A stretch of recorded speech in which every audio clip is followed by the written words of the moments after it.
Assalamu alaikum mes frères et sœurs en islam. Écoutons attentivement cette scène qui s'est passée au temps du prophète sallallahu alayhi wa sallam ainsi que la leçon de morale tirée de ses propos.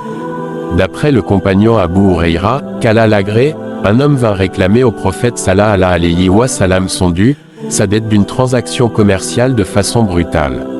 Ses compagnons songèrent à le punir mais le prophète sallallahu alayhi wa sallam intervint et dit « Laissez-le car celui qui est dans son droit est en droit de parler. » Puis il ajouta « Donnez-lui un chameau du même âge que le sien. » « Mais nous n'en avons trouvé que de plus vieux, prophètes de Dieu, répondirent-ils. « Donnez-lui-en un alors, car le meilleur d'entre vous est celui qui s'acquitte le mieux de ses dettes, » conclut le prophète sallallahu alayhi wa sallam en disant « Que Allah fasse miséricorde à quiconque se montre conciliant lors d'une vente, d'un achat ou lorsqu'il réclame l'acquittement de son dû. » De cette hadith, le prophète Muhammad sallallahu alayhi wa sallam a invoqué la miséricorde pour toute personne souple, généreuse et conciliante dans sa vente. Ainsi, il n'est pas dur avec l'acheteur quant à son prix et il se comporte avec lui d'un bon comportement.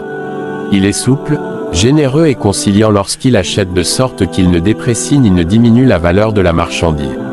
Il est souple, généreux et conciliant lorsqu'il demande le remboursement de dettes qui lui sont dues.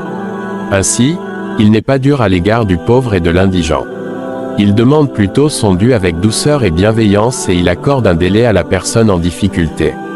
Qu'Allah nous facilite le bon comportement en toutes choses.